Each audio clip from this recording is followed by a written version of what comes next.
Hello everyone, welcome back to my channel. আশা করি সবাই খুব ভালো আছো, আমিও খুব ভালো আছি। তো তোমরা আমার আগের ব্লগটাতে দেখেছো ওর মিষ্টি খাওয়া নিয়ে আমরা কতটা ওকে লেগ পুলিং করছিলাম। সবাই ওর মিলে ওর পেছনে লাগছিলাম যে ওর মেয়ে হবে না ছেলে হবে, সেই নিয়েই আমরা ডিসকাস করছিলাম। তো এখানে ওর মিষ্টি খাওয়া শেষ হয়ে যাওয়ার পর কালকে ও যে সমস্ত ফল মূল যে ডেকোরেশন করবে, তো সেটা দিয়ে এখন প্রতিবার ট্রাই করছিল যে কোনটা কীভাবে সাজালে ভালো লাগে বা না ভালো লাগে, সেটাই এখন দেখা চলছে। তো গল্প আড্ডা আনন্দ করতে করতে কখন যে ঘড়ির কাঁটা গড়িয়ে দুপুর পেরিয়ে প্রায় বিকেলের দিকে এগোতে চলেছে আমরা বুঝতেই পারিনি। তাই আমাদের যেহেতু বেলা হয়ে গেছে, তাই আমাদেরকে লাঞ্চটাও প্রোভাইড করে দিয়েছে। চলো তোমাদেরকে দেখাই লাঞ্চে আমাদের কী ছিল। লাঞ্চের মেনুতে বেশ আয়োজন ছিল, ভাত, আলু ভাজা, ডাল, লেবু আর আমাদের চিকেন কষা। আহা, দেখতে যেমন অপূর্ব হয়েছে, খেতেও ততটাই অপূর্ব হয়েছে। তো দেরি না করে, অলরেডি বেলা হয়ে গেছে, ঝটপট আগে খাবারটা শেষ করে নিই। তোমাকে কেমন লাগছে খেদি? ভালো খেতে তো? তাহলে পুরো ভাত ফিনিশ করবি আজকে, ঠিক আছে? তো খাওয়া দাওয়া তো কমপ্লিট হয়ে গেছে, চলো তোমাদের একবার ওদের গ্রামটা ঘুরে দেখাই। গ্রাম ঘুরে দেখা মানে মেনলি হচ্ছে আমরা এখন মাঠে যাচ্ছি, সেটাও ঋতুকে না জানিয়ে। তো যেহেতু এখন কাজ করছে ঘরে, তো আমরা খেয়ে দিয়ে সামনেটা হাঁটবো এই নাম করে বেরিয়ে দুজনে প্ল্যান করলাম চ দেখি একটু মাঠে ঘুরে আসি। তাই দুজনে মাঠের উদ্দেশ্যেই রওনা দিয়েছি। দুজনে কিন্তু কেউই রাস্তা চিনি না, বললাম যে চ না এগিয়ে যাই, কিছুটা খুঁজে পেলে যাবো, না পেলে আবার ব্যাক করে চলে আসবো। এই ভেবেই দুজনে হাঁটতে শুরু করেছি। খাওয়াটা এতটাই বেশি হয়ে গেছিলো যে না হেঁটে আর পাচ্ছিলাম না। তো দেখো, গ্রামের পরিবেশ কার না ভালো লাগে, আমার তো খুব ভালো লাগে।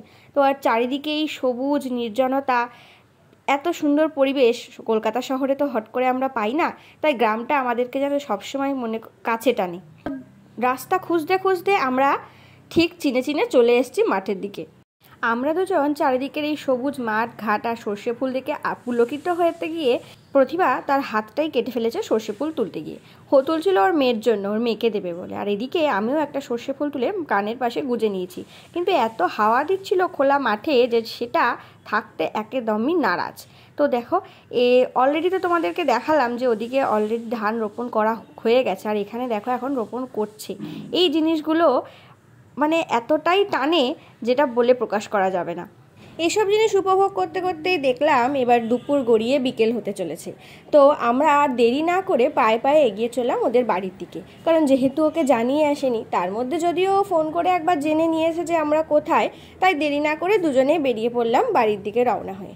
বাড়ি এসেই যে যার আমরা কাজে বসে পড়লাম, কারণ আমাদেরকেও আবার যে যার নিজের বাড়িতে ফিরতে হবে। তাই যেটুকু কাজ বাকি ছিল সেটা কমপ্লিট করতে বসলাম। চলো তোমাদেরকে একটা জিনিস দেখাই, কি কাজ করতে আমরা বসেছি যে যার। মানে আমি কিছুই করছিলাম না, করছিল প্রতিভা আর ঋতু। তো ওরা দুজনে কি কাজ করছে সেটাই দেখাই তোমাদের। প্রতিভা বসেছিল কালকে ঋতুর ডেকোরেশনে যে কুলোটা লাগবে সেটার ড্রয়িং করতে, বা কুলোটার ওপরে যে লেখাটা হবে সেই লেখাটা ও রেডি করছিল। আর এখানে ঋতু করছিল কালকের জন্য মেহেন্দি। আর এই পুচকিটা এখানে দেখো বসে বসে আমার দিকে কেমন তাকিয়ে আছে। আমিও যদিও অগত্যা কোনো কাজ করছিলাম না, আমি দুটোই বসে বসে দেখছিলাম আর মাঝে মধ্যে একটু শ্যুট করে দিচ্ছিলাম, এই হেল্প করছিলাম আর কি। চলো কুলোটা রেডি হয়ে গেছে, দেখো চলো কুলোটা রেডি হয়ে গেছে, দেখে বলো তো কেমন লাগছে। এরপর দেখলাম প্রচুর শ্বশুরমশাই আমাদের জন্য মাঠ থেকে নিজের চাষে যে সমস্ত জিনিস তুলে এনেছে, মানে বাঁধাকপি, ধনেপাতা, এটা যতটুকু সম্ভব লাউ শাক, এগুলো আমাদেরকে সুন্দর করে প্যাক করে আমাদের ব্যাগে ভরে দিচ্ছিল। দেখো, চাষের জিনিস খেতে আর না ভালো লাগে, তাই সেটার একটা আলাদাই টেস্ট হয়। বাজার থেকে কিনে তো আমরা সবাই খাই, কিন্তু এত সুন্দর করে যে যত্ন করে সারা বছর ধরে চাষ করে, তারপরে যে যত্ন করে আমাদেরকে এই যে গুছিয়ে দিচ্ছে, এই ভালোবাসাটা পাওয়ার একটা আলাদাই ব্যাপার থাকে। আর এই সবজিগুলোর টেস্টও আলাদা রকমই হয়। তো চলো, সব কিছু গোছন গাছন কমপ্লিট হয়ে গেছে। আর এখানে প্রতিভার মেয়ে কিছুতেই বাড়ি যেতে চাইছে না, ও বলছে আমি এখন থাকবো। এটা কি সম্ভব বলো? আমাদের তো কালকে মানে যেতে আসতে পারবো না, আমরা তো এমার্জেন্সি কারণের জন্যই আমরা আজকে চলে এসেছি। তো যাই হোক, অনেক বোঝন বাজনের পর ওকে নিয়ে আমরা বেরোতে পেরেছি। তো চলো এবার বাড়ির দিকে যাওয়া যাক। সারাদিন প্রচুর আড্ডা, হাসি, মজা, অনেক কিছু হলো। এবার প্রচুর ভালো ভালো স্মৃতি নিয়ে এবার বাড়ির দিকে ফেরা যাক। আজকের ভিডিওটা এখানেই শেষ করছি। সবাই খুব ভালো থাকবে, সুস্থ থাকবে, আবার দেখা হবে অন্য কোনো ব্লগে। ততদিনের জন্য টাটা।